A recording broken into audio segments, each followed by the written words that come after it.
between the Kansas City Chiefs and the LA Chargers. This is an interesting one, guys. The Chiefs are only favored by 3 points, but the Chargers were great against the spread last year. They had a very strong defense. Jefe, we're going to start with you. We got the Chargers. We got the Chiefs. What do you like in this game? I hate these stupid Friday night YouTube games. By the way, you're looking to find out how to watch it too, right? I've gotten so many texts today like, wait, we just go to YouTube and the game will be on there. How do we go about watching this fucking game? Seems like that's the theme of today. I hate everything. I hate everything about this game. I understand why we're doing it, but I hate it. The elongated concert at halftime should literally be only for the Super Bowl, not the Friday night kickoff. They have a long halftime for this? Yeah, Karol G's performing at halftime. It's a big deal in Brazil. I mean, I'm not even being facetious. She is like a superstar in Brazil. Karol I would G. assume that usually this game is in Sao Paulo, but none of that really matters to me. Here's the number one thing that matters to me. This grass is meant for football, not football. And that's what happened last year, if you guys remember. It wasn't in Sao Paulo, but pretty sure the game was in Brazil. Yeah, definitely a Brazil game. Rio de Janeiro. It was in Rio de Janeiro. Right. That's right. And if you guys remember, that field was horrible. It was brutal. Didn't Jordan Love get hurt? It was Packers Eagles. Yeah, you're right. I'm worried. I'm worried that one of our poster boys gets hurt. I mean, obviously, the NFL is not going to let Patrick Mahomes get hurt in this one, or else that would absolutely suck for him. Bro, what? I mean, I don't think you can control it. Oh, yeah, you can. Come on. Okay. It's too much money. I'm not a conspiracy theorist on most, but I am a conspiracy theorist on big conglomerates losing a lot of money. And the Chiefs has way too many primetime games for them to let. This is a question for Jefe from Red Hot Take. What is the difference in the grass between Sao Paulo and where'd they play last year? Rio, I'm assuming is what that answer is. Oh, I have no idea what difference is between the grass between those two. But the as difference far in as the grass over there and at home, that's meant for football as in soccer, while here it's more for football as in football. It's a difference between a lot of it's turf here. AstroTurf. Yeah. And it's a difference between dirt and those little black yes, AstroTurf. Call them AstroTurf. That's the difference, right? In the NFL, the AstroTurf is meant for the spikes not to get caught, while in soccer, where the spikes are way shorter, right? You could run on real grass and then not go into the mud, the dirt, whatever. Yeah. When in football, where the spikes are longer and you get into the dirt, that's how you tear damn ACL. Yep. That's how great. By the way, that was your best breakdown of the day. That was your best breakdown of the day. Thank you. I don't know why I know so much about grass. Anyway. Good. And also, just want to jump in here as far as the field, because that was, as far as my breakdown of the game, that was a big part of this also. But as far as the field, the grass is not the difference. I mean, it's still grass. But the difference is that, like Jefe was saying, this is a soccer field. And from what I understand from the research I've done, this is a very heavily played on soccer field. Oh, see, I don't know that. I have no idea. Is this like Brazil's national team's stadium? It's Sao Paulo's official stadium. They have a soccer team in Sao Paulo. That's in the Brazilian first division. That's what the problem is as far as the soccer cleats, like what they were both just talking about, it's just a more heavily played on field. And actually, that's why last year it was so messed up. So hopefully this year it's not the same. Hopefully it's a little bit better field, but we'll just have to wait and see. Yeah, we're gonna have to wait and see and find out there. So JD, what do you like in this game? Well, I never even gave a play. I just spent 30 minutes talking about grass. We're going back to Jefe. Jefe, we need how many inches thick is the grass going to be? Your prediction and your bet on over under 2.5 inches. In my line of work, I always go under the prediction on inches. Good. But in this game, guys, I hate to just be boring. I think it's under. I think this is an under. I think it's under. I really do. I think that Harbaugh's game plan is going to be Harbaugh's game plan, no matter if it's with the 49ers, Michigan, or the Chargers. Run the ball until there is no situation left to run the ball. Just keep on running it forever and ever and ever and ever. On the opposite side, case the Chiefs, I don't know what to. Are we just going to continue to just keep expecting the same thing over and over and over again? I don't know, but I'm not going to go out and fade Patrick Mahomes in game one. Not going to do it. Not that dumb. I don't blame you. I don't blame you. So I'm taking the under. I hate that I let you go first because I thought I would be the only one in the under in this game. I absolutely love the under. I don't care if it's boring, Jefe. I want to win money. I don't give a shit. By the way, speaking of under, how the hell did yesterday's game go under is unbelievable. What we talked about at the beginning of the show is all because of the weather. 172 games have had that many points at halftime, and 171 of those went over. There was one game in history that had that many points after halftime. Wow, it was the delay. So with that stat, you could pretty much understand that one was fully based on a lightning delay. But back over to this game, I think we see a super under. Not even like a close to going over here. I think a lot of people will take the over. They see the Chiefs. It's a little bit lower of a total for a Chiefs game. You're seeing 46.5 to 47.5. Right now it's at 47.5. But for me, I think that's absolutely the right play. Now, this one I still think has points. I don't think it's going to go over, but I do think this one hits the high 30s. So there are ways we could still make money on props in this game as well. Again, like I said, I think there still will be some scoring, but I do not think this is going to go all the way up near 50. I think it's just marked up way too high. And the public is on the over in this game. It's right now looking like 68% is on the over, which I think is the incorrect side. I want to be on the side that has the lower percentage. So, Jefe, what were you going to say there? I just want to give my prop. I'm so sorry. I got so caught up. I have a prop, and it's very random. I know Marion Hampton got named the starter.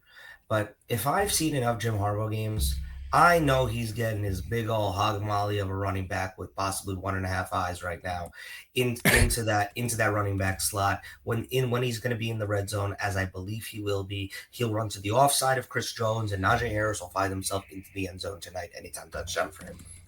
Do you have high expectations for Najee on this team? Absolutely not. I think he's going to be dog just shit. Like another random fact, I think Javonte Williams just played his best game as a Cowboy that he will play all year long in week 1, and his touchdown props will go through the roof next week, and he will score none. I like that take. I will apps up. Big news in this game. Big news. Chargers have now added. That's correct. Chargers have added starting guard Mekhi Becton as a late addition to the injury report. He has come down with an illness in Brazil. Usually, historically, when a player gets added to the injury list who hasn't been on it previously due to an illness, he doesn't play. So I'm thinking right now Mekhi Becton's going to be out, and that's an absolutely massive loss for this Chargers team tonight. Going up against that defensive front of the Chiefs, they need to be fully loaded. If they have a sickness going around the locker room, that's not just going to be affecting Mekhi Becton, especially with the other linemen. There could be some guys playing a little bit under the weather. So, JD, I'm going to go over to you. What do you do with that news? Is that something you're going to take into account when going through this? Because losing Mekhi Becton would be massive. And let's be honest right now, the Eagles lost Mekhi Becton. How did that offensive line look last night? He was a really big piece for them. Big piece for them. We are way too early in the NFL season to be making Mekhi Becton this important. Yeah, if it wasn't the Chargers, and this type of game of this magnitude, but I do think this would be a huge loss. And also could be other players that are not 100% tonight. JD. It's giving food poisoning, by the way. JD.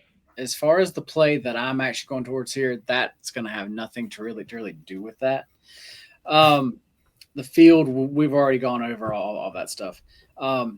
Everybody knows last year, this Chiefs offense, it just didn't click. Like literally the entire year. If you watch the show once again last year, you know that I bet against the Chiefs a lot because they were not covering spreads. I forgot what they finished with the last season, but it was bad. I mean, insanely bad.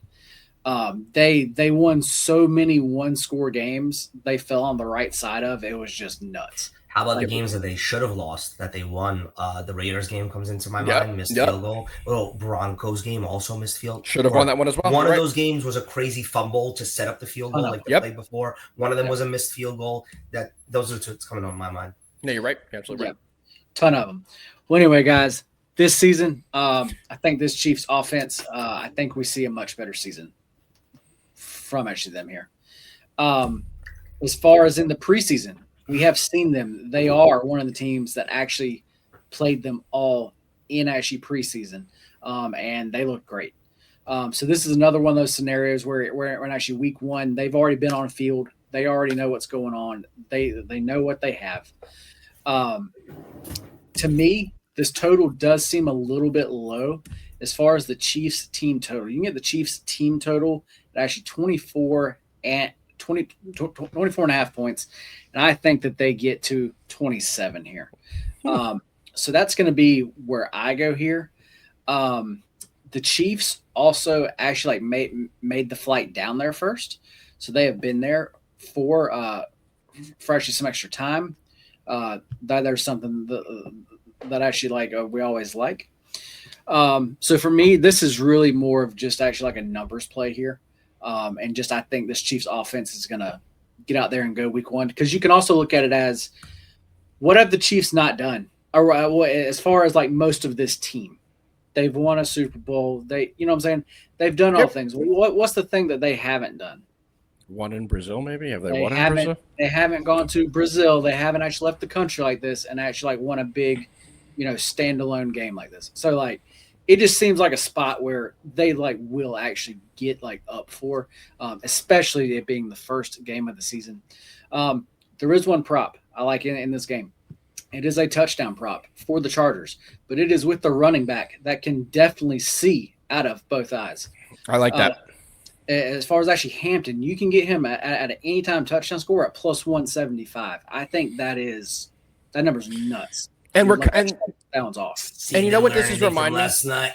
Well, no, actually you did. I think you did learn, because Jim Harbaugh, as of 20 minutes ago, this just came out, he accidentally leaked that the starter in this game is not going to be Najee Harris. It's going to be Omari Hampton. That's 50 articles that just came out. Nope, that just came out this morning, where they said he did leak it out in this morning's press conference. He said Najee's going to get a lot of carries yesterday, which made people a little hesitant on Hampton. But this morning he did leak out that Omari Hampton is going to be the team's number one going into tonight's game. What did we hear last night? 10 minutes before opening kickoff, we got an alert, I believe it was from Adam Schefter, that said the running back battle at the Cowboys, who was going to be the starter? And it was Javonte Williams. And what happened? Javonte went off. He got the bulk of the carries and was the main guy. We just kind of got similar news here, JD, that Omari Hampton's going to be the main guy in this game. So I do like that. It does kind of remind me of last night. Let's pull up some props for this game, JD. I know Jefe has some props for some other games as well. So we'll finish our prop segment here and go through everything with Hall of Fame, which, by the way, guys, at the end of the show, we have a fantastic promotion to get you guys a trial and in here. So make sure you take advantage. Look at all the great information that you wouldn't be able to get elsewhere. Fantastic information here in the Hall of Fame app. So let's look at some anytime touchdowns in this specific game.